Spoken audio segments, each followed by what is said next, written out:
Hello students, मैं अजीज़ बोहरा आप सभी का अपना आला यूट्यूब चैनल में स्वागत करता हूं। आज हम 9th क्लास साइंस का जो फिजिक्स का पोर्शन है उसमें चैप्टर नंबर 9 का जो टॉपिक पढ़ेंगे वो है सेकंड लॉ ऑफ मोशन। क्या है आज का हमारा topic? Second law of motion. तो ये टॉपिक स्टार्ट करने से पहले अगर अभी तक आप लोगों ने हमारे चैनल को सब्सक्राइब नहीं किया है तो चैनल को सब्सक्राइब कर दीजिए, बेल आइकन को भी प्रेस कर दीजिए ताकि नए वीडियोस की नोटिफिकेशन आपको समय पर मिलते रहे। और अगर ये वीडियो पसंद आए तो लाइक कीजिएगा, अपने दोस्तों के साथ भी शेयर कर दीजिएगा, पसंद ना आए तो डिसलाइक कर दीजिएगा। और अगर इस वीडियो से रिलेटेड आपको कोई डाउट हो तो डाउट कमेंट में आप हमसे पूछ सकते हैं।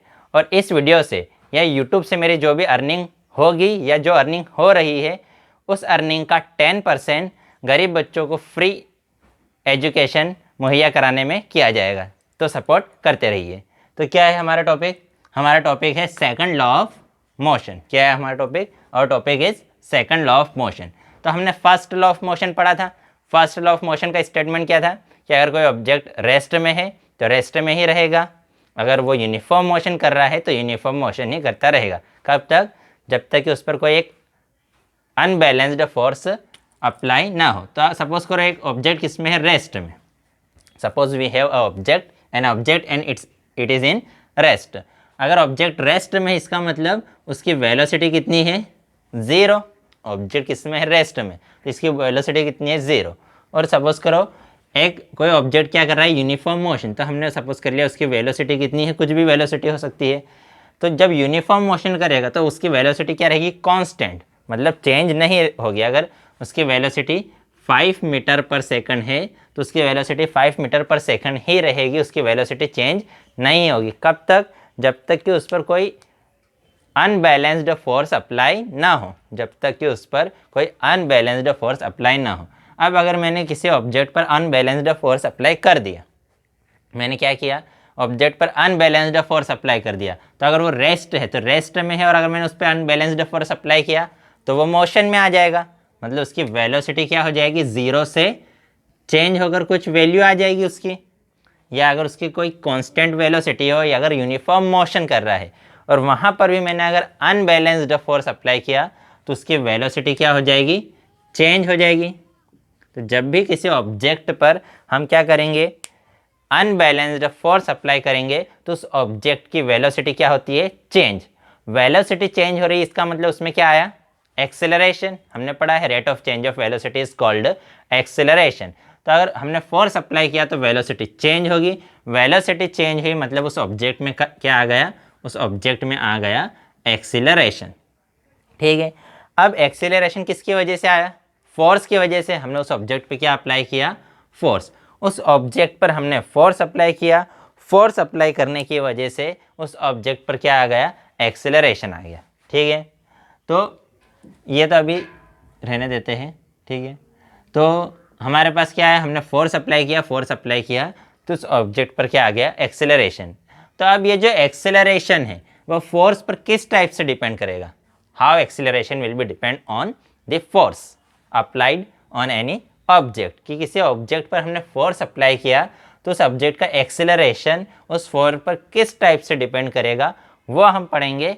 और हमें अगर फोर्स का कैलकुलेशन करना है या हमें फोर्स का कैलकुलेशन करना है तो एक्सीलरेशन के टर्म में हम फोर्स का कैलकुलेशन कैसे करेंगे? एक तो हमें क्या पढ़ना है आज सेकंड लॉ में कि एक्सीलरेशन जो है वो फोर्स पर डिपेंड कैसे करेगा, और अगर हमें फोर्स का कैलकुलेशन करना है तो एक्सीलरेशन की टर्म में हम फोर्स का कैलकुलेशन कैसे करेंगे। तो ठीक है। अब हमने इस टॉपिक को हमने कुछ एग्जांपल्स डिस्कस करेंगे। हमने डेली लाइफ में बहुत से एग्जांपल देखे हैं कि अगर टेबल टेनिस है, ठीक है, टेबल टेनिस पर टेबल पर वो छोटे छोटे उससे खेलते हैं ना टेबल टेनिस। तो टेबल टेनिस में बॉल होती है, बहुत छोटी सी बॉल होती है। अगर वो बॉल अगर टेबल टेनिस के प्लेयर को अगर हिट करती है, अगर गलती से टेबल टेनिस की बॉल प्लेयर को हिट कर जाएगी तो प्लेयर हर्ट होगा क्या? नहीं होगा, प्लेयर को कोई इंजुरी नहीं होगी। लेकिन अगर हम क्रिकेट की बात करें और क्रिकेट की जो बॉल है, क्रिकेट की हाई स्पीड बॉल, किसी प्लेयर ने जोर से उसको हिट किया, बैट से हिट किया, बैट से हिट करने के बाद अगर वो किसी ऑडियंस में किसी को लग जाए या किसी प्लेयर को ही लग जाए तो उस प्लेयर को, उस ऑडियंस में किसी पर्सन को क्या हो सकता है? इंजरी हो सकती है। तो टेबल टेनिस की बॉल थी तो उससे कोई इंजरी नहीं होगी, लेकिन उसकी जगह अगर क्रिकेट की हाई स्पीड बॉल अगर किसी पर्सन को लगती है, किसी को लग जाएगी, तो वो उसे इंजरी हो सकती है। इसी टाइप से अगर हमारे पास एक ट्रक है, क्या है, सपोज करो एक ट्रक है, अगर वो रोड पर खड़ा है, ठीक है, वो रोड पर खड़ा है और कोई पर्सन चल रहा था और गलती से उस ट्रक से टकरा जाए, तो उस पर्सन को कोई इतनी इंजरी नहीं होगी, ज़्यादा हर्ट नहीं होगा। लेकिन वही ट्रक अगर रोड पर 5 मीटर पर सेकंड की वेलोसिटी से भी जा रहा है, वही ट्रक अगर रोड पर 5 मीटर पर सेकंड की वेलोसिटी से जा रहा है और उसके रास्ते में कोई पर्सन आ जाए, ठीक है, उसके रास्ते में कोई आ जाए, तो वो ट्रक उस व्यक्ति को क्या कर सकता है, उस इंसान को क्या कर सकता है, मार भी सकता है। उसकी truck can kill that person, जो ट्रक है वो उस पर्सन को क्या कर सकता है, किल कर सकता है। इसी टाइप से अगर हमारे पास क्या है, एक बुलेट है, बुलेट का मास क्या है, बहुत ही कम है, लेकिन वो बुलेट अगर हम गन से फायर करते हैं, उस बुलेट को हम क्या करें, गन से फायर करें, तो वो बुलेट किसी भी इंसान की जान ले सकती है। तो इन एग्जाम्पल से कंक्लूजन क्या निकला, क्यों बताया हमने ये एग्जाम्पल, कि जब टेबल टेनिस की बॉल की हमने बात की, जब हमने टेबल टेनिस की बॉल की बात की, तो टेबल टेनिस की बॉल की मास बहुत कम था। टेबल टेनिस की बॉल देखी होगी, बहुत छोटी सी बॉल आती है, तो टेबल टेनिस की बॉल का मास भी बहुत कम था, और जब खेलते हैं तो उसकी वेलोसिटी भी कम होती है, तो अब उसका मास भी कम है, वेलोसिटी भी कम है, इसकी वजह से अगर वो किसी पर्सन को हिट भी हुई तो पर्सन को चोट नहीं लगी, उसको इंजरी नहीं हुई। उसी की जगह जब हमने किसकी बात करी, जब हमने बात करी क्रिकेट बॉल की, तो क्रिकेट बॉल की जब बात करी तो क्रिकेट बॉल का मास तो कम है, लेकिन इसकी स्पीड क्या है, बहुत ही ज़्यादा। क्रिकेट बॉल की स्पीड 90 किलोमीटर पर आवर से 150 किलोमीटर पर आवर तक होती है। जब कोई बॉलर डालता है तो 90 से 150 किलोमीटर के अप्रॉक्सीमेट होती है, तो उसकी स्पीड जो है वो बहुत ही हाई है। जो बॉल है उसकी स्पीड क्या है, बहुत हाई है, मास तो कम है लेकिन स्पीड बहुत हाई है। तो यहाँ पर स्पीड या यूँ का है, उसकी वेलोसिटी बहुत ज़्यादा है। हम क्या बोल रहे हैं कि उसकी वेलोसिटी बहुत ज़्यादा है, तो इसलिए उस बॉल ने क्या किया, पर्सन को हिट कर दिया। टेबल टेनिस की बॉल की स्पीड भी बहुत कम थी, मास भी बहुत कम था, इसलिए उसने पर्सन को हिट नहीं किया। जो क्रिकेट की बॉल थी उसका मास तो कम था, लेकिन वेलोसिटी क्या थी, बहुत ज़्यादा थी, इसलिए उसने पर्सन को हिट किया। फिर ट्रक की जब बात की, जब ट्रक क्या था, स्टेशनरी पोजीशन में था, रेस्ट में था, तो ट्रक का मास तो बहुत ज़्यादा था, लेकिन उसकी वेलोसिटी कितनी थी, 0 थी, या यूँ कहीं किसी पर्सन की वेलोसिटी क्या थी, 0। इसकी वजह से उस ट्रक ने पर्सन को हिट नहीं किया। लेकिन जब वो ट्रक इसमें आ गया मोशन में, तो उसका वेलोसिटी तो बहुत कम थी, वेलोसिटी कितनी थी, 5 मीटर पर सेकंड, लेकिन उस ट्रक का मास बहुत ज़्यादा है, इसलिए उसने उस पर्सन को किल कर सकता है वो। इसी टाइप से जब हमने किसकी बात की, गन की बुलेट की बात की, तो जो बुलेट है उसका मास बहुत कम होता है, लेकिन जब हम उसको गन से फायर करते हैं तो उसकी स्पीड बहुत ज़्यादा होती है। गन की स्पीड या यूँ कहें गन की वेलोसिटी जो है वो बहुत ज़्यादा होती है, इसलिए उसने क्या किया, पर्सन को जान भी ले सकता है उसकी, ठीक है। तो हमने देखा कि कोई ऑब्जेक्ट किसी दूसरे ऑब्जेक्ट पर कितना इम्पैक्ट डालता है, कितना प्रभाव डालता है, कितना असर डालेगा, वो किस पे डिपेंड करेगा, उसके मास पे डिपेंड करता है और उसकी वेलोसिटी पे डिपेंड करता है। कि जब बॉल की वेलोसिटी और मास दोनों कम था तो कोई असर नहीं पड़ा। जब क्रिकेट की बॉल की बात की तो वेलोसिटी बहुत ज़्यादा थी, इसलिए असर पड़ा। हमने किसकी बात की, जब बुलेट की बात की तो बुलेट की भी वेलोसिटी बहुत ज़्यादा थी, इसलिए असर पड़ा। जब ट्रक की बात की तो ट्रक का मास बहुत ज़्यादा था, इसलिए असर पड़ा। तो इसका मतलब कोई भी ऑब्जेक्ट किसी दूसरे ऑब्जेक्ट पर कितना इम्पैक्ट डालता है, कितना फोर्स डालेगा, वो किस पे डिपेंड करेगा, उसके मास और वेलोसिटी को। तो यहाँ पर हमें मास और वेलोसिटी को रिप्रेजेंट करने के लिए हमें एक नई टर्म की ऐसी टर्म की ज़रूरत पड़ी कि जो मास और वेलोसिटी को कंबाइनली एक्सप्रेस कर सके। तो न्यूटन ने एक नई टर्म दी कि मास product of mass and velocity. Newton ने क्या कहा, product of mass and velocity is called a momentum, ठीक है, न्यूटन ने एक नई term they the, product of mass and velocity is called a momentum, कि इस मोमेंटम में दोनों चीज़ें आ गई, मास भी आ गया और वेलोसिटी भी आ गई। ठीक है, क्या नाम दे दिया न्यूटन ने? मोमेंटम। तो मोमेंटम क्या है? मोमेंटम इज, तो हमने इसकी डेफिनेशन देना था हमें मोमेंटम की, तो product of mass and velocity is called a momentum. Product of mass and velocity is called a momentum. Mass को हम रिप्रेजेंट करते हैं किससे? m से। वेलोसिटी को किससे रिप्रेजेंट करते हैं? v से। और मोमेंटम को रिप्रेजेंट करेंगे p से। मोमेंटम को किससे रिप्रेजेंट करेंगे? p से। तो p इज इक्वल टू होता है mv। p is equal to क्या होता है? mv, where m is mass and v is velocity. तो p इज इक्वल टू कितना आ गया हमारे पास? mv आया। तो अब हमें क्या कहा हमने कि भाई ऑब्जेक्ट का मास भी किसी दूसरे ऑब्जेक्ट पर इम्पैक्ट डालता है और उसकी वेलोसिटी भी इम्पैक्ट डालती है। तो मास और वेलोसिटी को कंबाइन करके रिप्रेजेंट करना था, तो न्यूटन ने एक नई टर्म रिप्रेजेंट कर दी, मोमेंटम। और मोमेंटम क्या है? Mass into velocity. अब मोमेंटम की डायरेक्शन वही रहेगी जो किसकी डायरेक्शन है? वेलोसिटी की डायरेक्शन।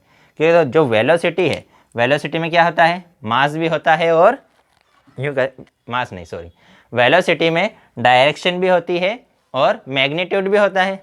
वेलोसिटी में क्या है? डायरेक्शन भी है और मैग्नीट्यूड भी है। ऐसी क्वांटिटी जिसमें डायरेक्शन और मैग्नीट्यूड दोनों हो उसे कहते हैं हम वेक्टर क्वांटिटी। ऐसे क्वांटिटी जिसमें डायरेक्शन और मैग्नीट्यूड दोनों हो उसे हम क्या कहते हैं? It is called a vector quantity. इसमें क्या है? वेक्टर में होता है डायरेक्शन भी होती है और क्या होता है? मैग्नीट्यूड भी होता है। क्या होता है? मैग्नीट्यूड। क्या होता है? मैग्नीट्यूड। तो ऐसी चीज़ जिसमें डायरेक्शन और मैग्नीट्यूड दोनों हो उसे हम क्या कहते हैं? वेक्टर। तो जो वेलोसिटी है उसमें मैग्नीट्यूड मतलब वेलोसिटी 5, तो ये 5 मीटर पर सेकेंड उसका क्या हो गया? मैग्नीट्यूड। और उसमें एक कोई पर्टिकुलर डायरेक्शन रहेगी। और जो मास है, मास में सिर्फ क्या होता है? मैग्नीट्यूड, मतलब 5 kg मास है, तो 5 kg सिर्फ उसमें कोई डायरेक्शन है क्या कि इस डायरेक्शन में 5 kg है या इस डायरेक्शन में? तो जो मास है, मास में सिर्फ मैग्नीट्यूड होता है और वेलोसिटी में डायरेक्शन और मैग्नीट्यूड दोनों होता है। तो अब अगर हमें बात करनी है मोमेंटम की, तो मोमेंटम किस पर डिपेंड करता है? मास और वेलोसिटी पर। वेलोसिटी में डायरेक्शन है इसलिए मोमेंटम में भी क्या रहेगा? डायरेक्शन रहेगी। और मोमेंटम की डायरेक्शन वही रहेगी जो वेलोसिटी की डायरेक्शन है। मोमेंटम की डायरेक्शन वही होगी जो किसकी डायरेक्शन है? वेलोसिटी की डायरेक्शन। मतलब अगर वेलोसिटी इस डायरेक्शन में है तो मोमेंटम भी इसी डायरेक्शन में होगा। अब अगर मुझे मोमेंटम की एसआई यूनिट निकालनी है तो मास की एसआई यूनिट क्या है? किलोग्राम। और वेलोसिटी की एसआई यूनिट क्या है? Metre per second. तो मोमेंटम की एसआई यूनिट क्या हो जाएगी? Kilogram metre per second. SI unit of momentum is kilogram metre per second. आ रहा है समझ में? सभी को आ रहा है ना? हाँ, कुछ डाउट हो तो कमेंट में पूछ लेना। तो हमने क्या कहा कि किसी भी ऑब्जेक्ट का जो मोमेंटम है वो क्या है? मास और वेलोसिटी का प्रोडक्ट। ये हम क्यों लेके आए? क्योंकि हमने देखा कि किसी भी कोई ऑब्जेक्ट किसी दूसरी चीज़ पे कितना इम्पैक्ट डालता है वो किस पे डिपेंड करता है? उसके मास और वेलोसिटी पर। तो मास और वेलोसिटी को कंबाइंड रिप्रेजेंट करने के लिए हम लेकर आ गए मोमेंटम। फिर उसके बाद हम एक और एग्जाम्पल लेते हैं इसका, कि सपोज करो हमारे घर में एक कार है, या तुमने अगर नहीं भी है अपने घर में कार, तो तुमने देखा होगा कि बहुत सी बार कार स्टार्ट नहीं होती है। बोलते हैं कि उसकी बैटरी डेड हो गई है, कार स्टार्ट नहीं हो रही। या कोई भी 4 व्हीलर है वो स्टार्ट अगर नहीं होता है तो क्यों नहीं स्टार्ट होता है? क्योंकि उसकी बैटरी डेड हो जाती है। तो अब उस कार को स्टार्ट करना है, ठीक है, उस कार को या उस 4 व्हीलर को हमें क्या करना है? स्टार्ट करना है। तो उस 4 व्हीलर को स्टार्ट करने के लिए हम क्या करते हैं? उसको धक्का लगाते हैं। 2-4 लोग मिलकर उसे धक्का लगाते हैं, थोड़ी देर तक धक्का लगाते हैं और वो कार स्टार्ट हो जाती है। तो सपोज करो ये कार है, इसकी बैटरी डेड हो गई है। अब इसे कम से कम 1 मीटर पर सेकंड की वेलोसिटी अगर हम प्रोवाइड कर दें तो ये कार क्या हो जाएगी? स्टार्ट हो जाएगी। इसके इंजन को स्टार्ट करने के लिए हमें इसे कितनी वेलोसिटी प्रोवाइड करनी पड़ेगी? कितनी वेलोसिटी प्रोवाइड करनी पड़ेगी? 1 मीटर पर सेकंड की वेलोसिटी प्रोवाइड करनी पड़ेगी। अब इसे वेलोसिटी प्रोवाइड करना है तो हम क्या करेंगे? हमारे घर के 2-3 लोग मिलकर उसे पुश करेंगे। तो अब अगर हम उसे पुश कर रहे हैं और हमने कितनी वेलोसिटी उसको प्रोवाइड कर दी? 1 मीटर पर सेकंड की वेलोसिटी प्रोवाइड कर दी, तो कार क्या हो जाएगी? स्टार्ट हो जाएगी। अब सपोज करो हमने इसे क्या किया, सडनली बस एक पुश किया और छोड़ दिया। हमने कार को क्या किया, बस सडनली यूँ करके धक्का लगा दिया और छोड़ दिया। तो कार की वेलोसिटी बहुत ज़्यादा इंक्रीज होगी क्या, नहीं होगी। हम 3 लोग थे हमारे घर में, हम 3 लोगों ने सडनली यूँ धक्का लगाया उसे और छोड़ दिया, सडनली पुश किया और छोड़ दिया, तो उसकी वेलोसिटी ज़्यादा इंक्रीज होगी क्या, नहीं होगी। लेकिन हम क्या करें, अगर हम उसको थोड़ी देर तक पुश करते रहे, थोड़ी देर तक पुश करते रहे, तो कार की वेलोसिटी बहुत ज़्यादा इंक्रीज हो जाएगी। हम देखते हैं ना, थोड़ी देर तक हम पुश करते रहते हैं तो कार की वेलोसिटी बहुत ज़्यादा इंक्रीज हो जाती है। तो हम उसे पुश कर रहे हैं, पुश कर रहे हैं मतलब उस पर क्या अप्लाई किया हमने, फोर्स। कार को हम क्या कर रहे हैं, पुश, कार को पुश कर रहे हैं, इसका मतलब हमने उस पर क्या अप्लाई किया, फोर्स।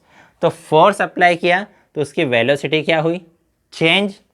जब हमने क्या किया, फोर्स अप्लाई किया तो उसकी वेलोसिटी क्या हुई, चेंज। चेंज के लिए हम डेल वी लिख सकते हैं। डेल वी का मीनिंग क्या है कि वेलोसिटी चेंज हो रही है। तो जब हमने उस पर फोर्स अप्लाई किया तो उसकी वेलोसिटी क्या हुई, चेंज हुई। और जब वेलोसिटी चेंज होती है तो हमें पता है momentum p is equal to क्या होता है, मास इंटू वेलोसिटी। तो अगर वेलोसिटी चेंज होगी तो उसका मोमेंटम भी क्या हो जाएगा, चेंज, क्योंकि हमें पता है मोमेंटम किस पे डिपेंड करता है, मास और वेलोसिटी पर। मोमेंटम किस पे डिपेंड करता है, मास एंड वेलोसिटी।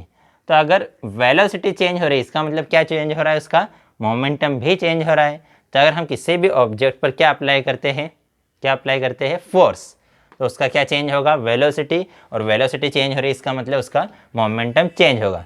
तो जो मोमेंटम का चेंज है वो किस पे डिपेंड करेगा, फोर्स पर। अब हमने क्या कहा कि हमने थोड़ी देर तक सिर्फ एक सडनली पुश किया तो उसका वेलोसिटी इतनी ज़्यादा चेंज नहीं होगी। वेलोसिटी ज़्यादा चेंज नहीं होगी मतलब उसका मोमेंटम ज़्यादा चेंज नहीं होगा। लेकिन हम थोड़ी देर तक उसको पुश करते रहे तो उसकी वेलोसिटी बहुत ज़्यादा इंक्रीज़ हो जाएगी, बहुत ज़्यादा चेंज हो जाएगी। तो इसका मतलब वेलोसिटी में जो चेंज है, या यूँ कहे कि मोमेंटम में जो चेंज है वो सिर्फ फोर्स पे डिपेंड नहीं करता, वो इस बात पे भी डिपेंड करता है कि हमने फोर्स कितने टाइम तक अप्लाई किया। हमने क्या कहा कि जो वेलोसिटी में चेंज है, वेलोसिटी में चेंज मतलब मोमेंटम में चेंज, तो जो मोमेंटम में चेंज है वो फोर्स पे तो डिपेंड करता ही है, लेकिन इस बात पे भी डिपेंड करता है कि फोर्स कितने टाइम तक अप्लाई किया। हमने जो एक्सटर्नल फोर्स है, अनबैलेंस्ड जो फोर्स है, वो कितने टाइम तक अप्लाई किया इस पर भी डिपेंड करता है। तो सपोज करो टी सेकंड में, कितने सेकंड में, टी सेकंड में मोमेंटम में चेंज कितना हुआ, डेल पी। मोमेंटम के चेंज को हम किससे शो कर रहे हैं, डेल पी से। डेल, इसे, इस ट्राइंगल को हम क्या पढ़ते हैं, डेल। तो डेल किसको शो करता है, चेंज को। तो टी सेकंड में मोमेंटम में कितना चेंज हुआ, मोमेंटम चेंज कितना हुआ, डेल पी चेंज हुआ। तो इस टी के मल्टीप्लाई में कुछ नहीं है मतलब कितना है, 1। टी के मल्टीप्लाई में कुछ नहीं है मतलब 1 है। यहाँ पर अगर टी लिखा है उसके मल्टीप्लाई में मैं 1 लिख दूँ तो कोई फ़र्क पड़ेगा क्या, नहीं पड़ेगा। अरे पड़ेगा कि नहीं पड़ेगा, पक्का नहीं पड़ेगा ना। हाँ, तो ये टी इधर मल्टीप्लाई में उधर जाकर डिवाइड में हो जाएगा। ये टी इधर 1 के मल्टीप्लाई में है, इक्वल टू के उधर जाएगा तो किस में चले जाएगा, डिवाइड में। तो 1 सेकंड में मोमेंटम में चेंज कितना हुआ, del P upon T. 1 second में मोमेंटम में कितना चेंज हुआ, डेल पी अपॉन टी। तो 1 सेकंड में मोमेंटम में जितना चेंज होता है उसे हम कहते हैं rate of change of momentum. 1 second में मोमेंटम में जितना चेंज होगा उसे हम क्या कहते हैं, rate of change of momentum. तो हमने क्या कहा कि जो मोमेंटम है वो फोर्स पे भी डिपेंड करता है और कितने टाइम तक फोर्स अप्लाई हुआ उस पर भी डिपेंड करता है। या हम यूँ कह सकते हैं कि जो rate of change of momentum है वो किस पर डिपेंड करता है, फोर्स पर डिपेंड करता है। अब हमने क्या कहा कि जितनी ज़्यादा देर तक फोर्स अप्लाई करेंगे मोमेंटम उतना ज़्यादा, जितनी ज़्यादा देर तक हम फोर्स अप्लाई करेंगे मोमेंटम उतना ज़्यादा चेंज होगा। और जितना ज़्यादा फोर्स अप्लाई करेंगे, जितना ज़्यादा मतलब फोर्स का मैग्नीट्यूड जितना ज़्यादा रहेगा, मैग्नीट्यूड मतलब अगर हमने 5 फोर्स की मैंने ऐसा यूनिट बताई थी, क्या थी फोर्स की ऐसा यूनिट, न्यूटन।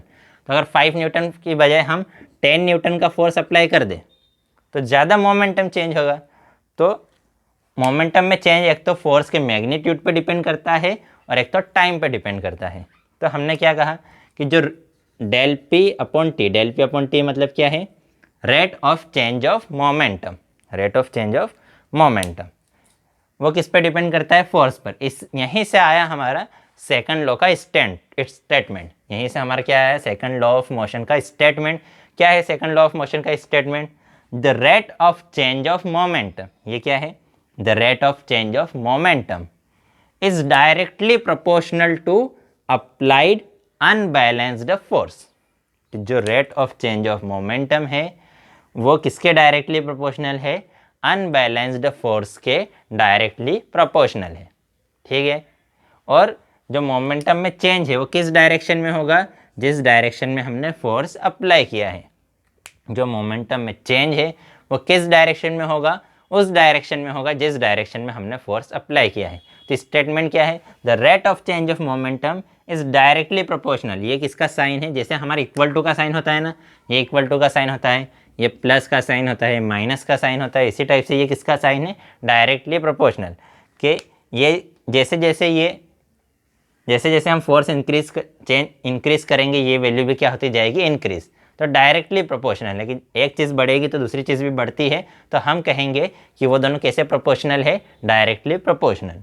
तो the rate of change of momentum is directly proportional to applied unbalanced force and take in the direction of force. कि जो rate of change of momentum है वो फोर्स के डायरेक्टली प्रोपोर्शनल है, और मोमेंटम में जो चेंज है वो उसी डायरेक्शन में होगा जिस डायरेक्शन में हमारा क्या है? फोर्स है। तो आज की वीडियो में इतना ही। नेक्स्ट वीडियो में हम इसका मैथमेटिकल फॉर्मेशन करेंगे। अभी तो हमने सिर्फ उसका स्टेटमेंट पढ़ा कि सेकंड लॉ का स्टेटमेंट क्या है। अब इस स्टेटमेंट का मैथमेटिकल फॉर्मेशन करेंगे कि मैथमेटिकली हम उसको किस टाइप से रिप्रेजेंट कर सकते हैं। तो आज की वीडियो में इतना ही। नेक्स्ट वीडियो में हम नेक्स्ट टॉपिक पढ़ेंगे। बाय।